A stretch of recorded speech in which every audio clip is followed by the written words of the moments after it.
సాయిరామ్. మనం ఒక రోజు ఉదయమే నిద్ర లేచిన తర్వాత ప్రసన్నంగా ఉండి ఆ డేని చాలా ప్రశాంతంగా గడపాలి అంటే అంతకు ముందు నిద్రపోయేటప్పుడు ఎటువంటి నియమాలు పాటించాలి.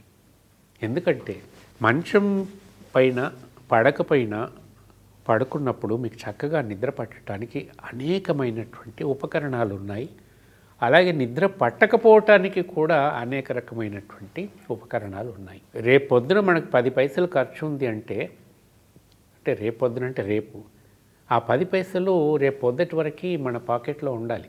అప్పుడు రేపు పొద్దున ఆ 10 పైసలు మనం ఖర్చు చేయగలుగుతాము. అలాగే రేపు పొద్దున చక్కగా నిద్ర లేవాలి అంటే ఇవాళ రాత్రి పడుకోబోయే ముందు చక్కటి నిద్రకి ప్లాన్ చేసుకోవాలి.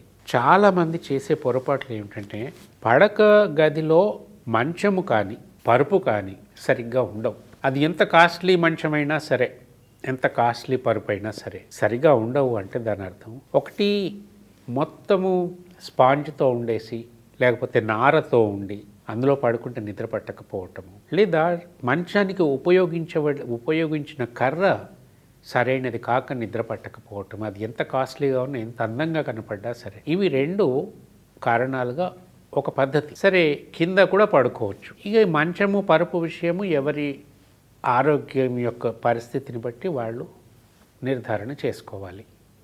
పరుపు మారిస్తే మంచిగా నిద్ర పట్టవచ్చు, లేకపోతే మంచం మారిస్తే కూడా నిద్ర పట్టవచ్చు. అది వారు చూసుకోవాలి.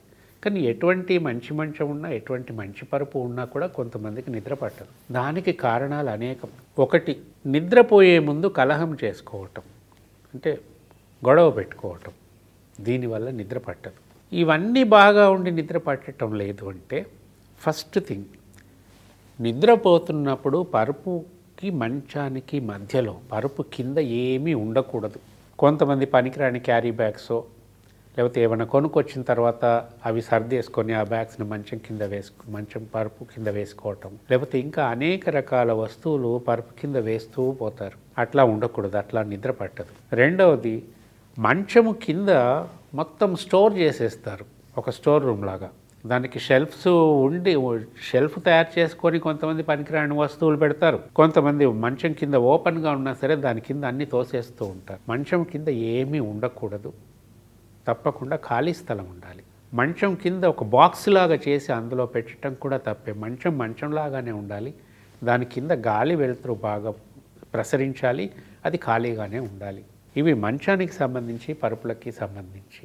ఎన్ని ఉన్నా కూడా ఇంకా కొంతమంది ఫోను, క్లాకు, రిమోట్స్ ఇవి అన్నీ కూడా మంచం మీదే ఉంటాయి. టీవీ రిమోట్లో చూస్తూ పడుకుంటారు, లేదా కుర్చీలో కూర్చొని రిమోట్లో చూసి మంచం మీదకి వచ్చి పడుకొని కాసేపు చూసి ఆఫ్ చేసి రిమోట్ పక్కన పెట్టేసి పడుకుంటారు. ఇంకా కొంతమంది సెల్ ఫోన్ మాట్లాడుతూ ఆఫ్ చేసి పక్కన పెట్టి పడుకుంటారు. బ్యాటరీతో నడిచే క్లాక్ ఇక్కడ తిరుగుతూ ఉంటుంది. సో ఇవన్నీ కూడా డిస్టర్బెన్సెస్ అన్నమాట. వీటి నుంచి వచ్చే రేడియేషన్ మన మెదడు మీద ప్రభావాన్ని చూపెడుతూ ఉంటుంది. దీనివల్ల నిద్ర పట్టదు. సో ఫస్ట్ ఈ బ్యాటరీకి సంబంధించినవి ఏవైనా సరే వస్తువులు మంచం మీద లేకుండా జాగ్రత్త పడండి. ఇవన్నీ కూడా దూరంగా పెట్టుకోవాలి. అంటే ఇక్కడ మనం పడుకున్నాం కదా, ఈ పక్కనే స్టూల్ మీద పెట్టుకుంటాను, మంచం మీద పెట్టుకోను అంటే ఆ రేడియేషన్కి స్టూల్ ఏదో మంచం ఏదో తెలియదు, వ్యాపిస్తూనే ఉంటుంది. సో కావాల్సినంత దూరంగా పెట్టుకోవాలి. ఇంకా మనం ఒక టైం నిర్ధారణ చేసుకొని ఆ టైంకి సెల్ ఆఫ్ చేసేసుకోవటం మంచిది. సెల్ ఆన్ చేసుకొని పక్కన పెట్టుకొని పడుకోవటం అంత హానికరం మరొకటి లేదు. సో సెల్ ఆఫ్ చేసి పొద్దున ఆన్ చేసుకోవటం అన్ని విధాల మంచిది. సో బ్యాటరీ రేడియేషన్స్ ఇవన్నీ మనకి చుట్టుపక్కల లేకుండా జాగ్రత్త పడితే మంచి నిద్ర పడుతుంది. కాబట్టి పడుకోబోయే ముందు ఇవన్నీ జాగ్రత్తగా చూసుకోవాలి. ఒకటి, కలహం ఉండకూడదు.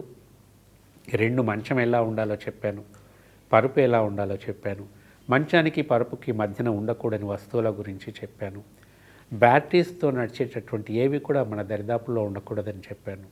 ఇవన్నీ లేకుండా జాగ్రత్త పడితే చక్కటి నిద్ర మీ సొంతం. సాయిరామ్.